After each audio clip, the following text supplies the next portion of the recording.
Welcome. Today is Let's Talk Gardens webinar day. It's probably my favorite day of the week when we do it. My name is Cindy Brown. I am the manager of education, collections, and horticulture. Access, I'm sorry, I'm a horticulturist, but that's not in my title. And today we are celebrating trees once again. Why trees? If you've attended a couple of our programs this year, you've noticed probably that there's been a running theme, a thread of information sharing about trees. Well, for one thing, Smithsonian Gardens does have an official tree collection. You may or may not know, but we are a living museum, and our living museum follows all the protocol of Smithsonian museums. So one of that is to have collections. And we have archives and we have artifacts, but we also have living collections, a tremendous tree collection and an orchid collection as well. But I'm excited about sharing information about trees because in this fall, we are co-hosting a special conference called the World Forum on Urban Forests. And cities from all over the world are going to be represented by horticulturists, by arborists, by mayors even, to show what a difference trees make in their cities and how we can look to trees to help us make better communities, to make communities that are cooler, that help mitigate some of the changes in our weather, even sequester carbon. So that's why I have been focusing on trees for many of our Let's Talk Garden webinars this year, this summer. And once again, we're going to look at trees and look at trees in a different way. With Marne Titchenell, we are looking at trees again in public spaces. And we are really emphasizing that because trees make such a difference in our public spaces. And Marnie looks at it a little bit different. I look at it from viewpoint that it is helping me as a human, but it also helps wildlife. And so Marnie's going to tell us all about managing trees for wildlife in public spaces. So as always, we ask you to put your questions in the chat box. And Marnie will give us time at the end to be able to ask her a couple questions, but she's also going to make her information available to you, and she'll have that in one of her slides. So if you don't have paper to take notes, don't worry. This webinar will be shown saved to our Let's Talk Gardens video library, which will stay online as far as I know in perpetuity. But you'll also have access to her information and her website as well. So thank you for joining us, Marnie. We are thrilled to have you, to be able to hear what we can do in urban areas, such as this little place that you're showing us on the screen. So you can tell us more about what this is and what your discussion will be. And I'm going to disappear, but I will see you at the end of your presentation. Wonderful. Thank you, Cindy. Thank you. I am so excited and very honored for the invitation to present to you all today. And just to give you a little bit of background on me, I have a degree in wildlife and forestry from The Ohio State University. For my graduate degree, I studied bat populations in the forests of Southern Ohio. So if you've taken note of my coffee cup, that's why. Now I am an extension educator, and I still focus a lot of my research on forests and wildlife. But more and more, I've really been talking a lot more about urban areas and creating spaces for wildlife within our communities. So that's kind of what brought me here today. I'm very passionate about this subject, and I have lots of information to share with you today. So let's get started. Just a little note, as Cindy already said, keep the chat box open. I may ask you a few questions if you're comfortable responding here and there, just simple ones, just to get to know you a little bit better and to have some interactions. So this beautiful picture that you're looking at, I first saw in a presentation that was given by Amanda Rodewald. She was one of my former instructors at OSU, and she's now a director at the Cornell Lab of Ornithology. And I cannot say enough good things about the Cornell Lab of Ornithology and all of their amazing resources. If you're not familiar with them, please check them out.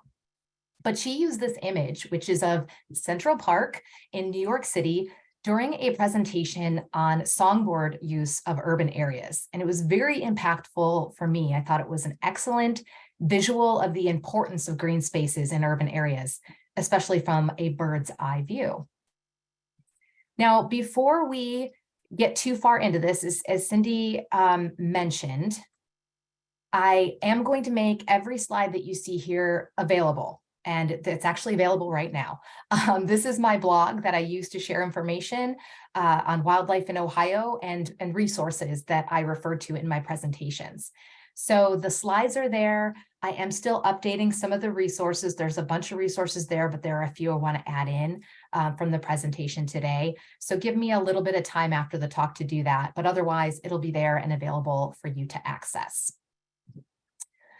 Let's start with a definition of green spaces so we're all on the same page. So they are defined as a piece of land with vegetation in an urban area.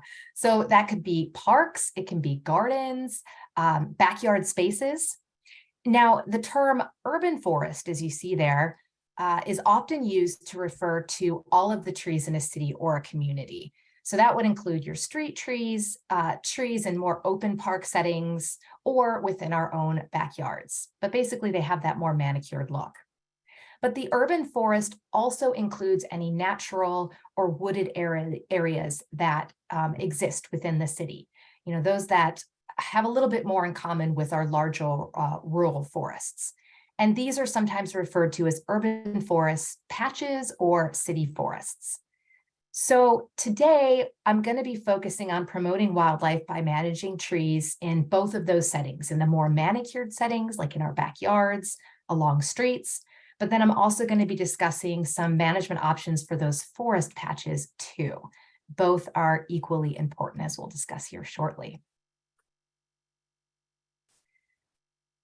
But first, I have a question for everyone.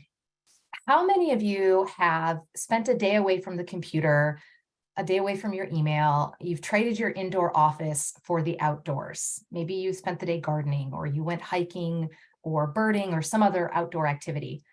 And even though you worked hard, maybe you got stuck in the rain and got soaked to the bones, as happened to me recently when I was planting some pollinator gardens.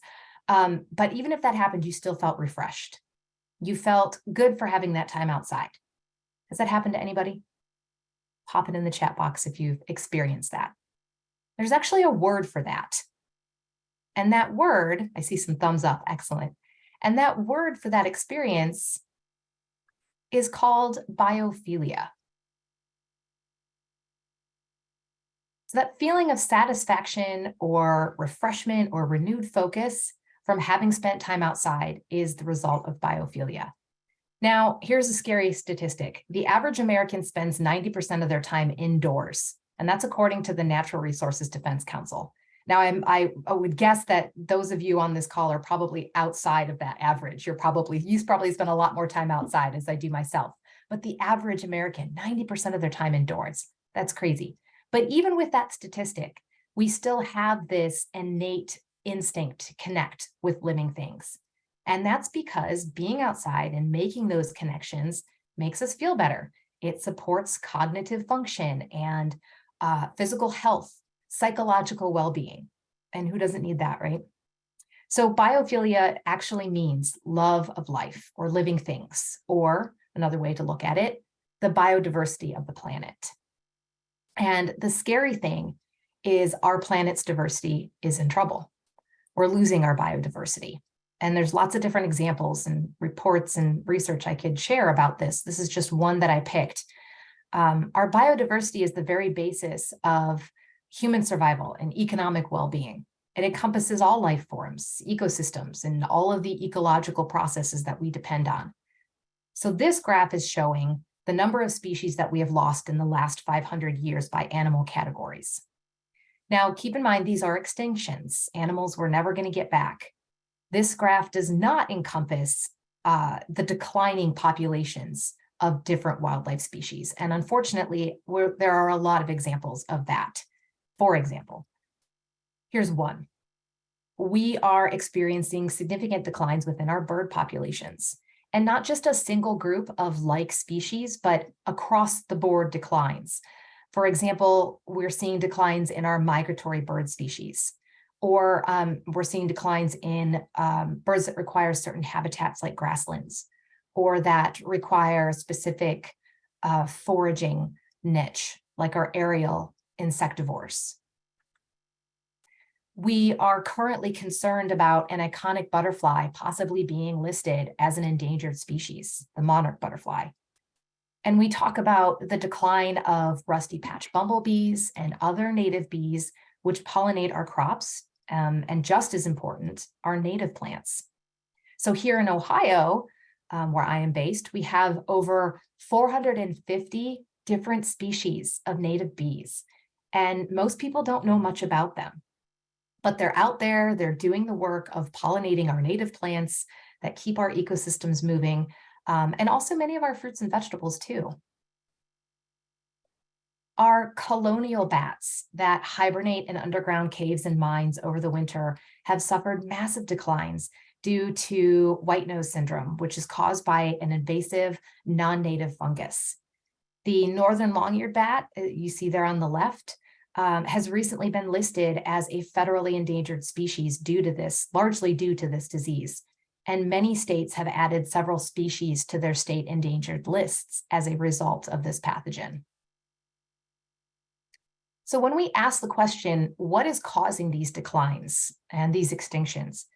The number one cause is habitat loss and degradation. And it's closely followed by non-native invasive species and the impacts they have, by pathogens, and in the case largely of our aquatic life, overhunting and overexploitation. Now, we know that habitat loss and degradation can take many forms, and we also know that it's a lot of times a result of how we as humans are changing and using the landscape. So let's talk about that. How are we using the landscape? This next slide is a terrific graphic from Bloomberg. It's from 2018, so it's a little bit dated, but it still holds true.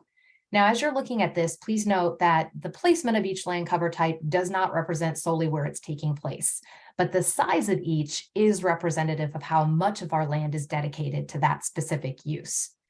So in the chat box, please type in which land cover type you think is growing the fastest. And I'll give you a couple seconds to do that.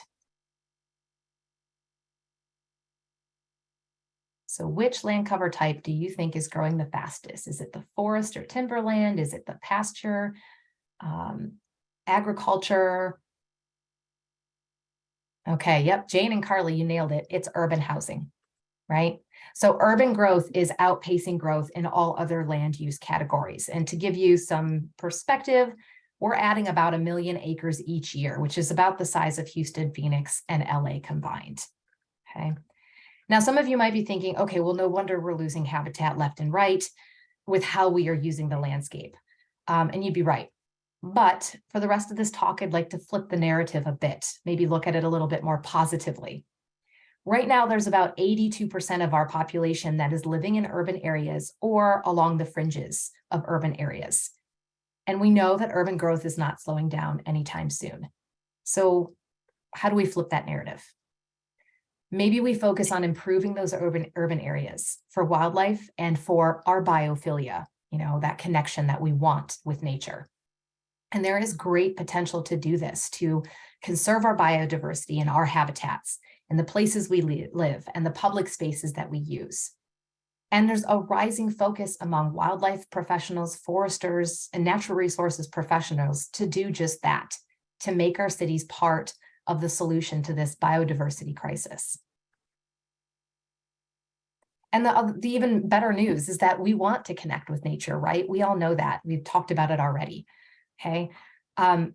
Now, this slide is for those of you, if there's anybody on that that are already managing green spaces and maybe are responsible for making those decisions on how those spaces are used and how you can promote them to the public. So we know that non-consumptive uses of wildlife, like wildlife watching, feeding birds, photography, has been growing in popularity, especially within our urban centers. There are city governments and residents that are now championing small urban forests and seeking ways to improve them to better the health of their community, right? So understanding how folks within your community want to enjoy wildlife and their natural resources is really important. And it's also part of public buy-in, which can help generate support and funding towards habitat management initiatives, urban forestry programs, whether that's creating habitat or managing street trees. And on the private landowner side of things, there is a growing demand for ecological landscaping and gardening that supports our pollinators and our birds and some of our urban wildlife. So there's real potential to create these wildlife-friendly spaces in our communities and a growing demand for it. And as I think Cindy mentioned in the intro, there's lots of benefits, lots of ecosystem services associated with our green spaces. We've talked about, the mental and physical benefits, but there's a lot of other benefits as you're seeing here on these slides. And it's especially important to think about this and to share this information in light of our changing climate. So our urban forests can really provide some critical services. And sometimes these small patches of forests in our urban centers are overlooked, but they're providing a lot of really great benefits, like you see here on the screen, that are sometimes out of proportion with their size because they serve millions and millions of people. So it's an interesting way to think about it. But we're talking about flood regulation, improving air quality, habitat for wildlife, and improving biodiversity, climate resilience, because of course our trees store carbon. And they're also critical when it comes to heat mitigation. So this is work from Wang and others out of China, and they reported about the cooling effect that green spaces have in urban areas and how they can really help with that urban heat island effect, which, as you all probably know, if you live in an urban area, really affects the quality of your life, right? What's interesting, or what I found interesting about this study is, of course, they reported that an enhanced tree cover will help mitigate heat. That makes sense. More trees, more shade, right? But what also had an impact is tree species diversity. So the more diverse the planting, the better cooling impacts it had. And I think that goes back to just different trees grow differently. There's different crown widths between species. Some grow faster than others. Some will leaf out and retain those leaves longer, and that all impacts how they are providing those cooling effects. So you're going to hear it from me as we move forward in this presentation. Diversity is so important, and this is just one more reason why it's so important. But let's get into the wildlife, okay? Let's talk about wildlife in urban areas. Wildlife is present in even the densest of cities. Coyotes are a fantastic example of that. They will use the most developed and most urban cities in the world, and they're doing it well. And that's definitely happening here in the US. But some species, we are very familiar with, our squirrels, our deer, our raccoons, and others can afford us really special moments that stick with us. So our cities can be really important places to conserve native biodiversity, and that is definitely evidenced by research. We know that small woodland patches provide really important stopover habitat to birds during migration, stop and refuel, and then move on when they're ready. We know that certain cities, this is from Chicago, this research, more people, where there are more people planting a diversity of flowering plants, there are more bees, suggesting a very positive relationship between people and bees, which is lovely. And our cities and community, or our city and community urban forests can provide bats with the habitat that they need, and they will use them, as was the case in this study out of Chicago, Illinois. So where do we start? We know there's value for wildlife. We know how important our urban forests are for ecosystem services, and we know that we want to connect with nature. So what's next? Where do you start? Well, that's kind of a loaded question, but got to go back to the basics, right? If you're talking about providing for wildlife, then it goes back to habitat and providing that habitat throughout the year and to account for changing needs. So here we have the lovely little eastern bluebird. And maybe you know that during the breeding season, bluebirds need open, grassy areas to hunt for insects. But during the winter, if they don't migrate, then they need shrubs that are providing berries and other foods to get them through those cold winter months. We also need to understand that habitat is more than just food. It's also their cover and their water needs and the space in which to find all of those resources and the mates to ensure reproductive success. So bluebirds, sticking with that example, also need cavities in trees, or what's very popular and successfully used in many places, nest boxes. In short, we need to know what our species need in order to provide it. So for today, and in the interest of time, we're going to be focusing on managing trees and shrubs, but do keep in mind there's lots of other things that we can do. And if you have questions, let me know. But we're going to talk about managing trees and shrubs on two levels. One, we're going to talk about on that more manicured level. So I'm going to be sharing plant lists that are of trees and shrubs that are wildlife friendly that you can incorporate into streets and parks and backyards. And then we're also going to talk about some management strategies for wildlife that can be done in urban forest patches. So those larger patches of forest land. Now, in this quote, if you haven't read it yet, it's from Arneson and others. I do want to point out two things: the importance of diversity, which I brought up already. And I want to talk about the importance of native plants and if all of the plants need to be native. So there's another question for you to answer in the chat. Do all the plants that you put into an area need to be native? What are your thoughts on that? I see a no.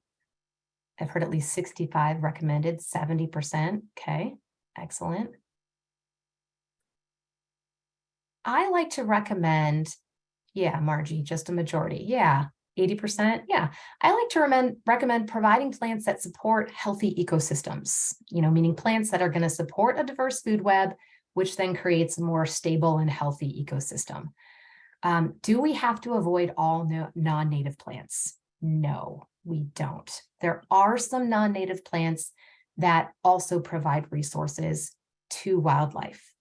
But I will say, and as a lot of you are saying in the chat, if the area that you are managing is for the intended purpose of providing resources for wildlife, then the majority should be native plants. And that is simply because our wildlife species and native plants have had years upon years of time spent building these and developing these unique relationships and dependencies. And the same cannot be said for our non-native plants that haven't been here as long, right? So it just makes ecological sense. But again, the majority should be those native plants. And if you want a specific statistic, I think what most of you said, 70 to 80% native is a good target to shoot for. Okay, there's some wiggle room there, but that's a good target. And then we definitely want to avoid the nasty non-native plants, right? So on the left there, you see a picture of honeysuckle, bush honeysuckle, our Lonicera species. And those are the plants that we know have very negative impacts on our wildlife and our ecosystems. Tree of heaven, garlic mustard, buckthorn, privet, the list goes on, unfortunately. But we do need to help the wildlife out when it comes to these non-native plants, because sometimes the plants outsmart English ivy. Yes, another good one. Sometimes the plants outsmart the wildlife. So bush honeysuckle does an amazing job at this. It does everything right when it comes to attracting birds. But we know through research that the berries are not as nutritious and that when birds nest in honeysuckle, they suffer higher rates of nest predation. But they don't always realize that. So we have to be smart for the birds, help them out and get rid of those non-native invasive plants out of the landscape, which is not easy to do. And I do recognize that. I wanted to share a couple resources with you. This one on the screen is it's Ohio based. So any Ohioans out there, But you can still use this in many of the states in the Midwest and the East, as we share a lot of the same non-native invasive plants. But it's basically a nice list that gives you alternatives, native plant alternatives to those non-native invasive species. So for those of you that are master gardeners or master naturalists or Ohio certified volunteer naturalists, this is a great tool when you're communicating to the community. Say, hey, this is not a great plant to have out here. Here's some alternatives to get in here that will benefit the birds and benefit the ecosystem as a whole. So I put another website at the bottom, for the Great Lakes region, that is Wiggle, which the Woody Invasives of the Great Lakes Collaborative. So I will share that on my blog article. And then there's the Midwest Invasive Plant Network, and there's also the Center for Invasive Species Ecosystem Health. And again, I will share all of those on my article, but good resources for those of you outside of Ohio. So we talked about native versus non-native. What about the native cultivars, or the nativars, as it is sometimes called? So those are the plants that are cultivated forms of natives, and they're selected for different things. Maybe the flower color is different, or the flower size is different, et cetera, et cetera. It's basically us messing with the plants for some desired result. And we can't always say that these nativars are just as good for the wildlife, but sometimes we can. So on the right, you're looking at some research from Adam Baker from 2020, where he looked at different milkweed nativars and if they support monarch caterpillars. And he found some good news. They did. So A and E, those are the natives, the straight species, and then B, C, and D, and F, G, and H are all the cultivars. And all of the cultivars did support nectaring monarchs. They laid their eggs on them. The caterpillars were able to complete metamorphosis. So that's great news. But that's not always the case. And the bottom line is we need to take a deeper dive and research some of these nativars to see if the tweaks that we made really are still good for the wildlife. In the case of pollinators, if we change the flower color and the shape or the design of those flowers, those are sometimes things that alert pollinators of those plants and help them find those plants and that nectar in the environment. And if we change that too much, they may not be able to find it. So as I say in the bottom of that bullet, a case-by-case basis needs to be taken. So don't just assume a nativar is going to be good. I wish I had a better answer. And we are studying this more and we're learning more about it. But sometimes you have to take a step back and really think about it, or dig a little bit deeper into the research. All right, so let's get back to our discussion on which plants we can incorporate into more manicured landscapes that will provide benefits to wildlife. And I'm going to kind of I'm choosing to focus on birds for this, but I'll incorporate some other animals as we go along here. And pollinators will definitely apply to this whole discussion as well. So a lot of our birds get the resources they need from plants, whether it's berries, whether it's insects like caterpillars, seeds or nuts, nectar in the case of our ruby-throated hummingbird. And then many of our birds are looking to our trees and shrubs for shelter and cover. So, oops, let me pop back there a second. I'm getting ahead of myself. So I'm going to go and I'm going to give you a plant list for each of these resources. And as I said before, I'm going to go through them a little fast in the interest of time, but you will have access to all of these slides. Okay, just reiterating that. We're going to start by talking about caterpillars and insects as a resource, a food resource to birds. Now, when we think about our habitat for butterflies and for caterpillars and other pollinators, I think a lot of times we think about this, right? A nice open sunlit field with not lots of blooming native plants. And you'd be 100% correct. This is great butterfly and other pollinator habitat. But we don't often think about this, our forests. Okay, let's remember that our trees and forests offer valuable habitat, especially host plants, which are the plants that the female butterflies and moths lay her eggs on.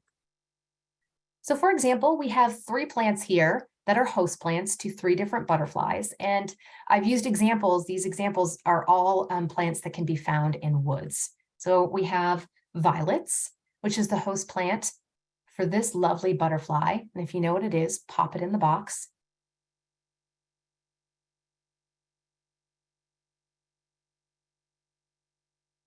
So that's the great spangled fritillary.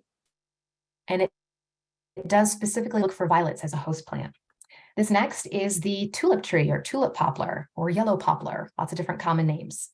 And this caterpillar turns into this butterfly, which is the eastern tiger swallowtail.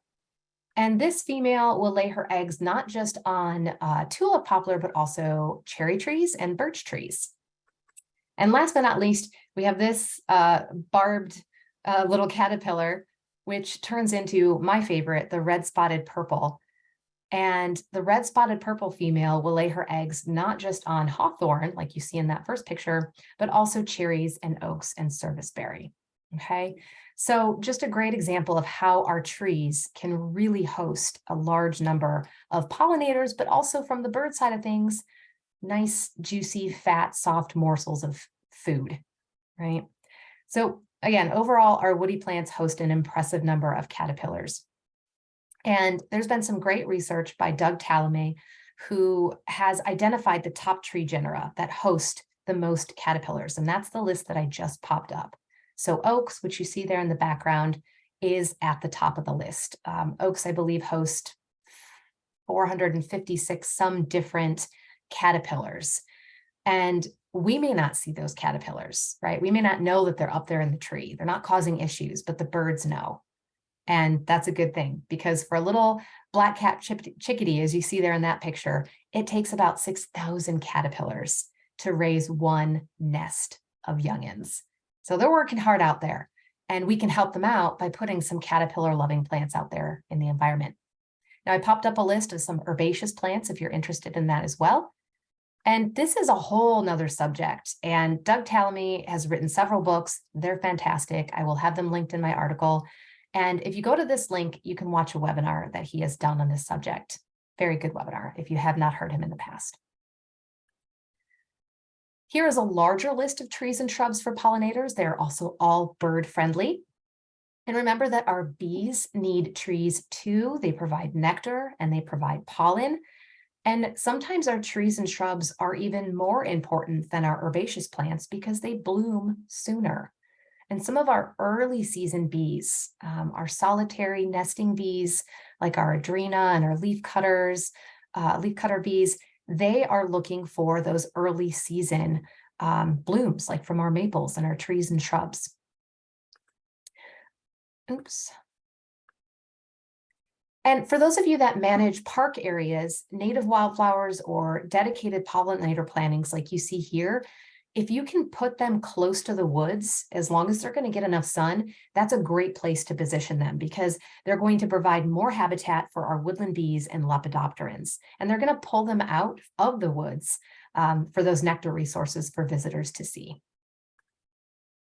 Now, here's a little bonus, maybe something we don't talk about enough. Research has shown us that landscapes with higher diversity, higher plant diversity specifically, are more stable and suffer less pest outbreaks. And the reason is because of the insects that you see on the right side of your screen. Insects like soldier beetles, like lady beetles, mantids, spiders, and many others are predators of other insects, which can cause outbreaks and cause damage to our plants. So it's our insect predators, sometimes they're called beneficial insects, that really help to keep those pests in check. And they are the ones that are really helping to create stability to our ecosystems. And what's cool is that there are certain plants that work really hard to attract these insect predators. And these plants have what is called extrafloral nectar. I don't know if anybody's heard about this before, but I'll quote my colleague, Joe Boggs, a fellow extension educator and entomologist, and he says that nectar is the currency used by plants to pay insects and other animals to do their bidding. So this extrafloral nectar is produced as a means of plant defense. It attracts insect predators that hunt plant-feeding insects. So it's like a payment system, as Joe says. The plant's saying, hey, you take care of those insects for me and I'll let you have them. And then I'll give you this nice, sweet, sticky treat as a thank you. So dessert, right? Pretty cool relationship if you ask me. So you see a little ant kind of getting some nectar out of those extrafloral nectary at the base of this, I believe this is a cherry. So on the right of your screen, you see some plants that have those extra floronectaries, and the bolded ones are trees and shrubs. And all of those are also pollinator and bird friendly as well. And if you'd like a longer list, I'm all about the lists. I've included some annuals and perennials on this slide as well. And as I put these plant lists up, if you're wondering kind of what the bolded ones signify, that just corresponds to the pictures on the right side of the screen. So you have dill, and then great blue lobelia, and then elderberry. If you'd like to learn more about beneficial insects, this is a fantastic book by Mary Gardner, an OSU entomologist, but great pictures, very easy, digestible information. And that is a little video of a native praying mantid chowing down on an insect that I took in my garden not too long ago. I'm not sure what kind of an insect. It might be her mate. I don't know. All right, so here's some top nut and seed producers. I have trees over on the left, and I've added some herbaceous as well. The herbaceous list are, again, all of those are very good pollinator plants, but they're also going to produce seeds at the end of the season that are going to attract goldfish and chickadees. Just make sure you aren't cutting your seed heads and you're letting them persist into the fall and winter so that food source exists for the birds. On to berries. Here's a list of berry producing trees and shrubs. And if you have the space, pick and choose different trees and shrubs that are going to provide berries throughout the year. So what I mean by that is serviceberry, for example, is going to develop berries pretty early in the summer. Mine in Central Ohio has already been there and done that with the berries. And I think a single robin cleaned the entire tree. It's not a very big tree. But a lot of our other native berry producing trees and shrubs, we'll put them on during the end of the year, and some are eaten very readily, some are not. So the ones that are being highlighted in blue right now, these are the trees that are going to hang on to their berries into the winter. And you might think that they're not very much preferred by the birds, but that's not true. Sometimes those berries have to go through like a freezing and thawing cycle to make them a little bit more palatable, but that makes them a very good winter food source for our overwintering birds. So a great way to provide habitat, at least food throughout the season. So speaking of berries, did you know that our 3 most common woodland vines, at least here in Ohio, also produce berries? And this is a good transition to kind of start talking a little bit more about what we can do in our urban forest patches, because I don't know how many of you have grapevine, Virginia creeper, and poison ivy in your backyards. Maybe some of you do. But all 3 of these vines can be really great resources for wildlife as they provide berries and also nesting structure for some of our birds. You just kind of have to pick and choose which vines to keep. And it definitely should play into your management objectives and what you're trying to do. For example, maybe remove grapevines from trees that provide nuts and berries for wildlife, and treat poison ivy vines on trees where visitors might come into contact with them, but otherwise leave some for the resources that they provide. So I want to talk a little bit more about some things that you can do in forest patches, and I'm going to pull from this resource. Now, this is an Ohio guide, but I think a lot of the recommendations will still apply to other states. And we developed this for small forest patches in more rural areas, and you can kind of see that from the picture. That is Western Ohio right there. But the management practices and strategies in this guide will still apply to just about any small forest patch, including those in urban areas. So some of the recommendations we'll kind of touch on are listed here, and I'm going to talk about the first 2 to start us off. So a lot of our forest patches within urban areas can support a lot of plant and animal life.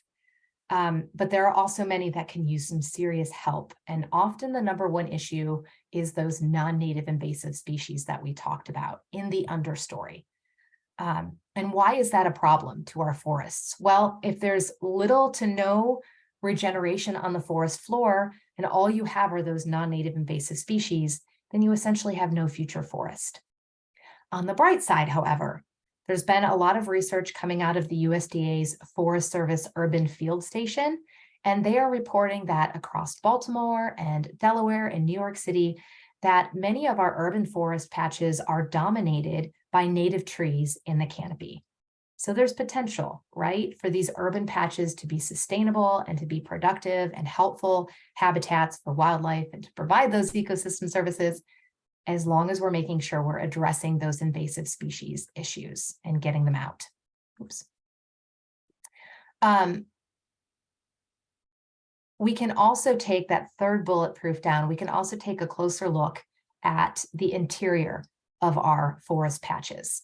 And one of the things that we can look for is vertical structure or layers in the forest, as you see by that graphic on the left there. Vertical structure, or having a defined ground cover and also a shrub and mid-story layer, is going to be really attractive to birds and other wildlife. Ground cover is needed by box turtles, snakes, salamanders, and other ground foraging wildlife. It's basically why you see our birds kind of partitioning the habitat vertically. We have ovenbirds on the forest floor. We have gray catbirds nesting in the shrub layer. We have vireos up in the canopy. So our birds are kind of saying, I'll take this area, you take this area, and then we won't compete with one another. So that's one of the reasons why that vertical structure is so important within our forest. But how do we achieve that? Sometimes it's already there. I'm not saying that it's not there, but a lot of times when we have those non-native invasive species coming in, they're dominating that understory and we lose that vertical structure. So one of the things to do is to open up that canopy to encourage regeneration. But first, we have to remove those invasive species, because if they get more light, they're just going to grow even faster and more abundantly. So invasive species control has to take place first. And then there are different ways to open up that canopy to allow more light to hit that forest floor and encourage growth. Could be a small canopy gap, could be a crop tree release where you're focusing on a mature tree and you want to allow more sunlight to hit that crown. And so you are kind of girdling to kill the trees surrounding it. And then you end up having dead standing trees, which we'll talk about here in a second. And that's also important to wildlife. But there's different ways to do that. And there are urban foresters and city forest managers that can help you kind of make these decisions. And maybe some of you have that job already. So I would encourage you to kind of check with your state's DNR or your extension office to get in touch with those folks, or and also to find publications to help you manage and control those non-native invasive species. So this is the Ohio Woodland Stewards Program, a program that I'm involved with, that we use to reach out to our woodland owners and basically anybody interested in forestry and wildlife. But under our publications tab, we have a series of fact sheets on the control and management of non-native invasive species. And shameless plug, we also have under our resources tab a variety of webinars too, if you're interested. All right, let's talk about the importance of connectivity between our forest patches. So generally, the more forest cover that is available in a landscape surrounding a forest patch, the more functional that individual forest patch is going to be for wildlife. So fortunately, even small forest patches within less forested landscape, when they are dominated by native trees and shrubs, can be really important habitat. And we talked about that earlier. They're really important stopover habitat for our migrating birds.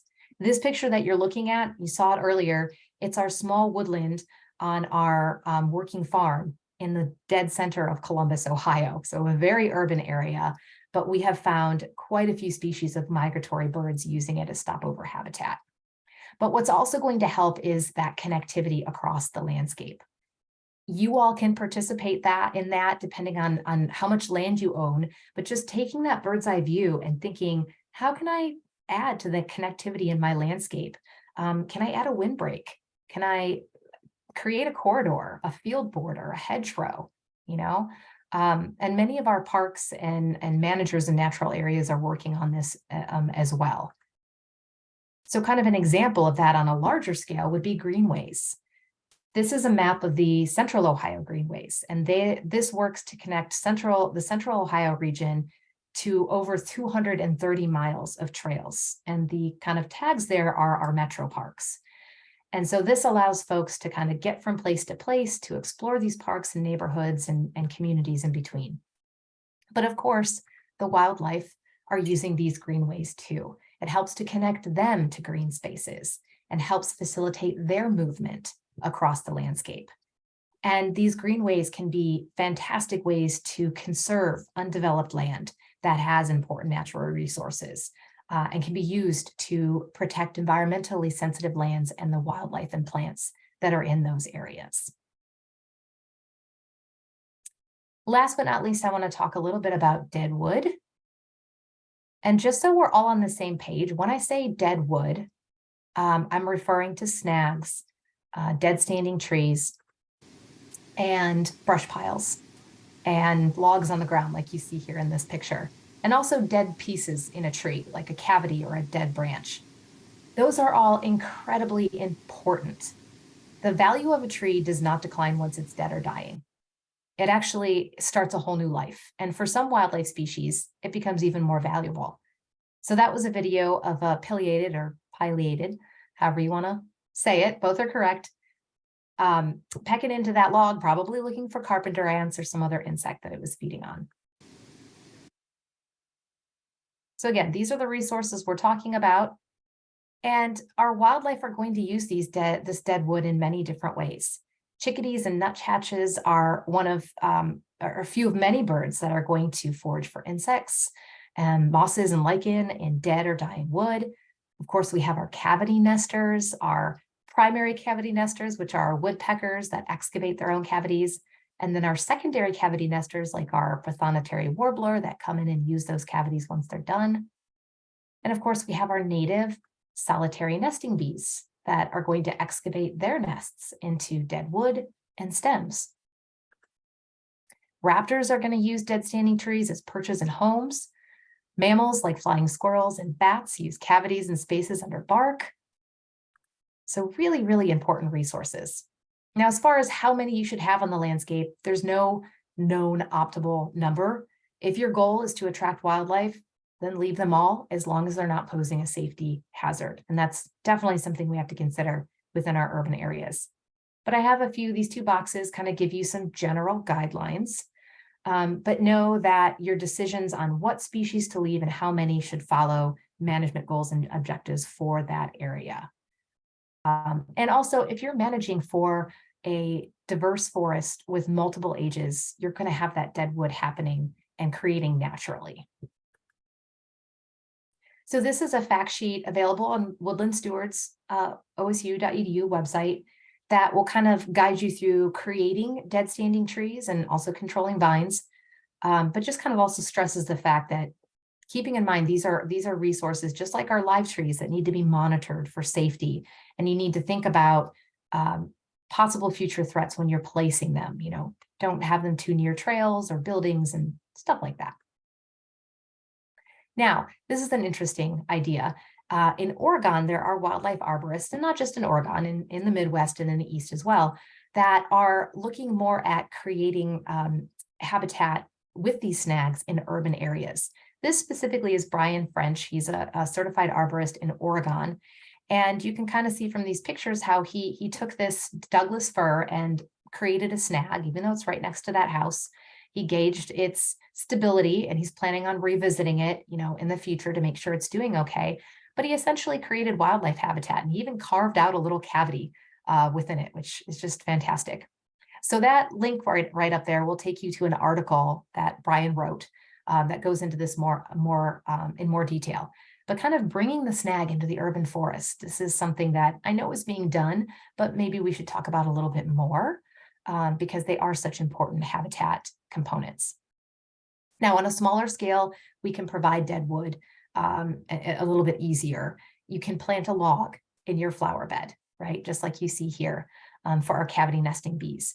You can create stem stubble by cutting back native plants in late winter. And you can leave some of the leaves around at the base of your trees. You can run your mower over them and use them as mulch in the landscape beds, especially your pollinator gardens. You can get creative.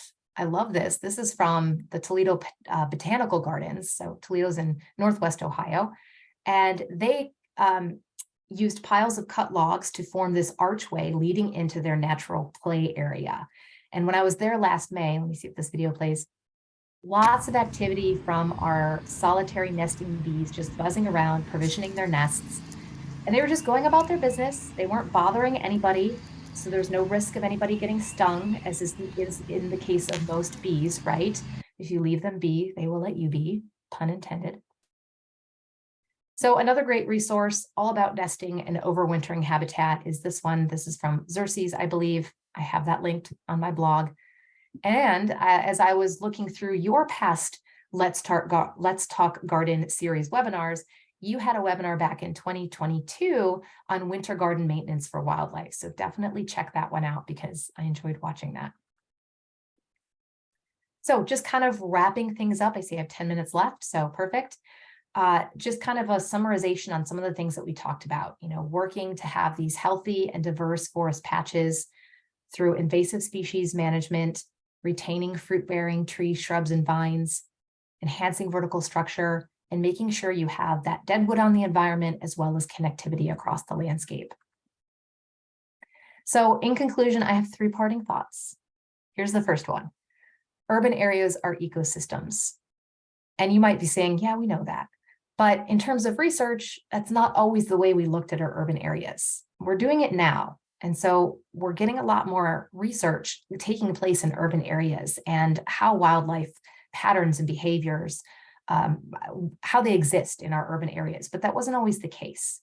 Point being, we're still learning and we're still finding a lot out about what's going on with wildlife.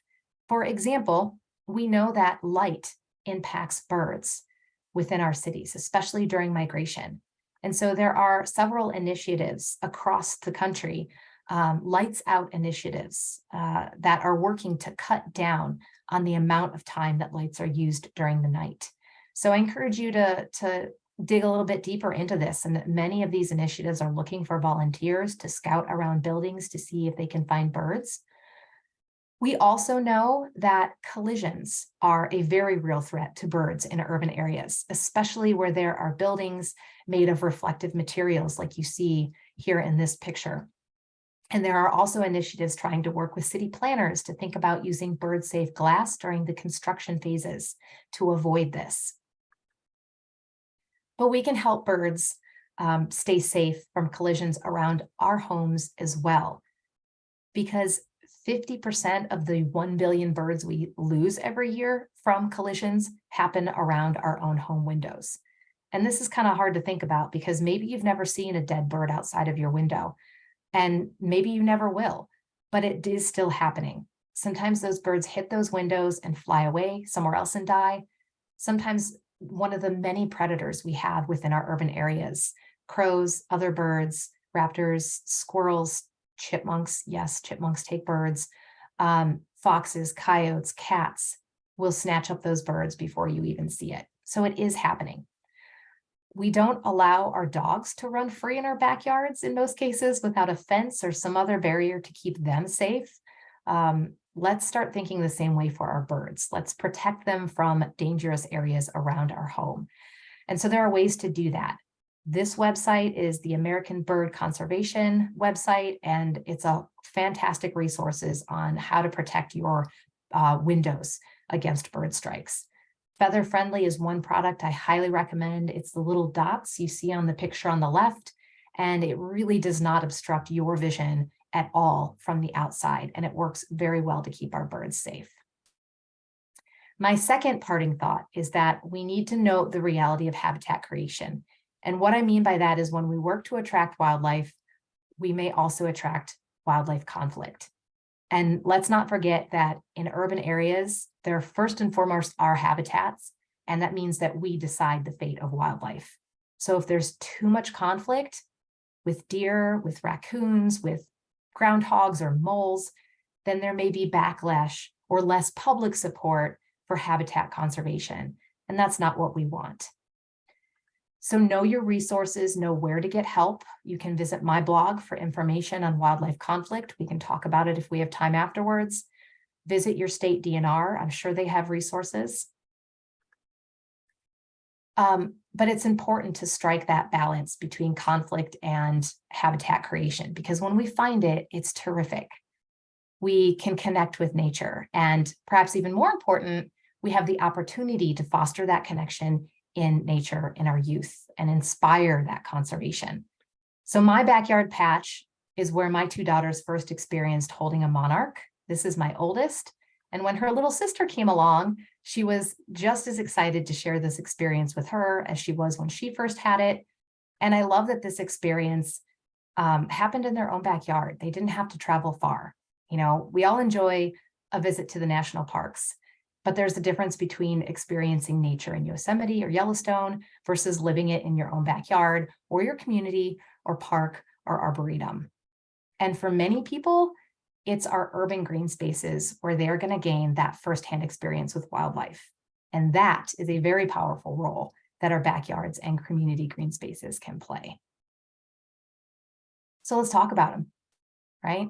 I mentioned the USDA Forest Service Urban Field Station already, but definitely seek out their website so you can learn more. They are doing such fantastic research about our urban forests, and they're really trying to share that message.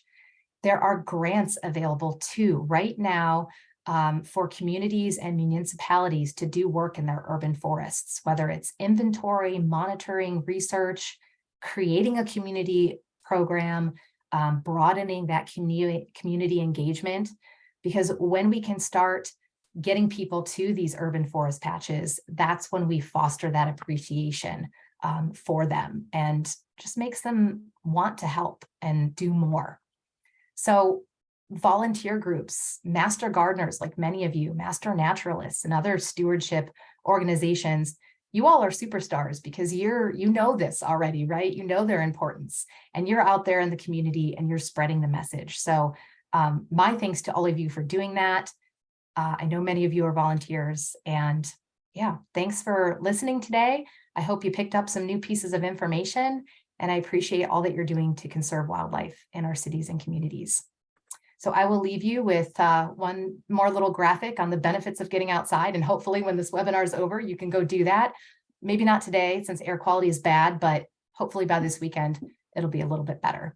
So there's my contact information, and I will stop talking if we have time for questions. Thanks, everybody. Thank you, Marnie. That was terrific. Appreciate Yeah. all the information, because the question that I want to ask you that was written in was, we know this information. I'll quote the woman specifically. We are challenged with maintenance recommendation from the landscape crew to clean out and limb up the lower 5 feet or so of forest patches. So if it's bare for people, so it is bare for people to move easily through. They're saying it's too difficult to remove just the invasives. Any suggestions? And this is something that we hear time again.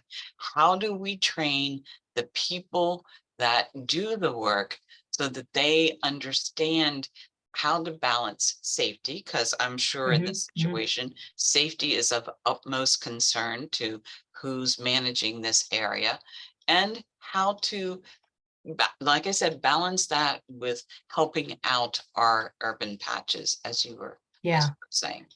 That's a fantastic question. And I guess I'll answer it on kind of a little bit of approach that we take in Ohio. And from the extension side and also our natural resource department, we try to do a lot of outreach and education, kind of train the trainer activities.